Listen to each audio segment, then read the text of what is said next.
season 3 of Picard received critical acclaim, and the fans loved it as well. And it, I think, really wet the whistle of everyone who was wanting a true TNG reunion, where they got them all around that table and pulled it off.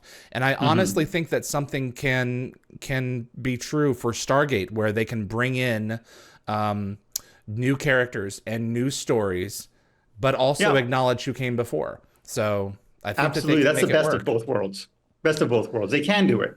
It Yeah. is possible. And also, I mean, a lot of what made Stargate, especially when I think of SG-1 and Atlantis, so great and so successful, was thematically this idea of kind of this found family, whether SG-1 or the Atlantis expedition or even, the Destiny crew. And also tonally, again, I think to SG-1 and Atlantis, kind of a fun sci-fi action adventure exploration attitude that I find kind of sorely lacking in a lot of contemporary sci-fi. And one of the things that kind of worries me about new Amazon doing new Stargate is the idea that it's going to be less Stargate and more just like some other kind of dark sci-fi series that just will just feel like more of the same and no longer kind of the special, franchise that fans kind of fell in love with. I think that Stargate can do darker like Universe did tonally, but it Mm-hmm. cannot lose its spirit. It cannot lose its humor and its recognition of its place in the pantheon of all of these, kind of genre shows out there. Mm-hmm. When Rick is on screen, he's kind of winking at you several Yep. times throughout this series. Mm-hmm. He is Mm-hmm. Jaffa. No, but he plays one on TV. I mean, Right. come on. And it like so much of that show, Rick and you guys behind the scenes working in conjunction with the lead set the tone. Mm-hmm. Yeah. And I think that it's the reason that 17 seasons of the show were so successful. As long as it has that, you can Mm-hmm. do all kinds of storytelling that sci-fi has open for you. Yeah. I agree. So the industry has also been doing a little bit of a contraction as well. And I wanted to know how business is going up in Canada. There's a lot of people very concerned in LA. And I've spoken with several past contributors on Mm-hmm. Dial the Gate who are like, yeah, I'm working, or I'm working right now, but I don't know how much longer I'm going to be. There's some Mm-hmm. concerns there. How are things looking from your neck of the woods? Well, I will have to say that for many, many years, with the proliferation of streaming, this talk of peak TV, Mm, it was really evident that it was, unsustainable, and it would reach that point where things would contract, and it took like the strike and potential recession. Are we in recession? Are we in recession? For it to basically kick off, and that's where we are now. In Canada, I think things have always been dire. I'll be absolutely honest. It just, the Canadian industry has always been in kind of dire straits. And I mean, I think they're like the same 24 writers work on every, they just go from, show to show.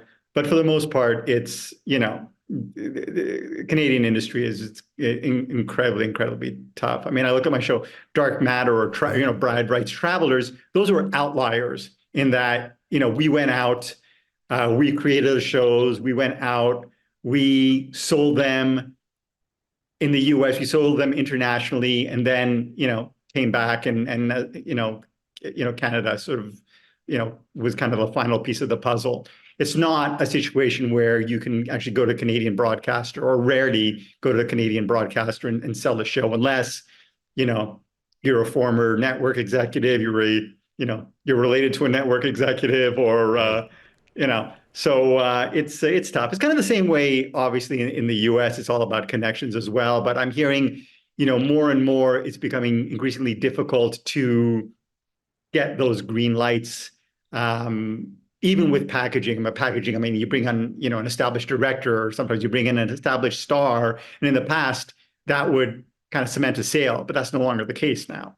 So, it's uneasy times, Mm-hmm. yeah, everywhere. And it'll be interesting to see how things develop. I know, um, you know, certain streamers would be spending ridiculous amounts of money on productions and not, getting back a reasonable return on their investments.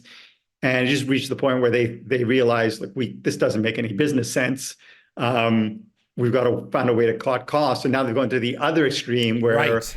they're, really cutting costs and looking for ways to to produce content that at a very, very low price point.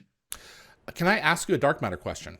Yeah, Right, dark matter. absolutely, of Um, course. in terms of selling the series, Yeah. how much of because it was a live action adaptation, how much of the original comic was a springboard for you? How was it I different mean, it than was all a other? springboard. I mean, the way Dark Matter happened is I had the pilot, and I started my career in animation development, and I would always bring in projects and some of the most amazing original content. And my bosses were never interested, but I would bring in the most derivative IP, intellectual properties, books, or whatever, and they'd be like, "Oh my gosh, we got to do this again." It's because it's an established property, and they think, "Oh, there's a built-in audience." So what I decided to do was, because I was a big fan of the comic books, is I decided to pitch it as a comic book, and I took it to Dark Horse, and I was like, "Hey, look, this is what I'd like to do. I'd like to turn my series into a comic book," with the thinking that I could tell this. I've always been a big fan of comic book. I could tell my story in comic book, and if I sold it as a series, bonus. And I ended up selling it as a series, and so I turned the first two episodes into a four-issue opening arc of the comic book, and then they ended up commissioning the pilot. So I just went, you know, back to the drawer and took out the original pilot and handed that in. So I mean, it very much came out of my idea for this, series that, frankly, I just was kind of spinning in my head for almost, I want to say, like 6 or 7 years while I was working on Atlantis. Wow. Okay. Mhm. Yeah, how many? So I wasn't familiar. I wasn't completely sure with how many comics had been released. So four had been released. Yeah, 4 issues. It was an Wow. opening arc, and that's really all Dark Horse wanted to do. I was kind of disappointed because I went back to them after the show was canceled, and the hope was continuing the series, but they were kind of not really interested. So That would have been the way to do it, man. I yeah, mean, because you would yeah. have already had the look and everything already figured out. Mhm. So yeah. I think one of the reasons they kind of bumped on it is because while we could have continued the original series as envisioned before the series, I would have really wanted to tell the story that would pick up after the TV series. But in order to do that, we would have had to use the likenesses of the cast. And once you Right. get into that, then you get into, issues. So Contracts. Yeah, for yeah, sure. yeah. Any movement on the front of continuing that story in some I'm form? at the point now where Yeah. I think, creatively, I could very well do it. I have a storyline that picks up like 10 years after the events of the season three finale, and hopefully ties most of everything up in a miniseries. Um, but I think what I would really need to do is get another show off the ground and use the heat off that Mm-hmm. show to set up a Dark Matter series. So Mm. that's what's in the works now. Okay, sweet. Yeah. Are conversations being had? Conversations are being had about, I think, a half dozen different Okay. pilots and scripts that I have out there. Uh, you know, Again, I mean, in this business, it's always a crapshoot. You never know what's going to get greenlit, and it's always what you least expect, and sometimes, Right. the one that you least want to do.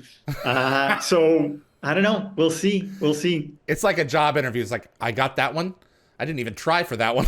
Yeah, You yeah, know? it's crazy because and things just like happen and then go away. There was like a show that I just signed a contract for. We're going to basically shoot this summer in Portugal, and then things kind of went dark. And then suddenly I'll get, my agent will reach out and is like, hey, remember that Christmas movie you wrote 15 years ago? Well, CBS is interested, and Wow. if you can send us a copy of the script. And So be open for everything.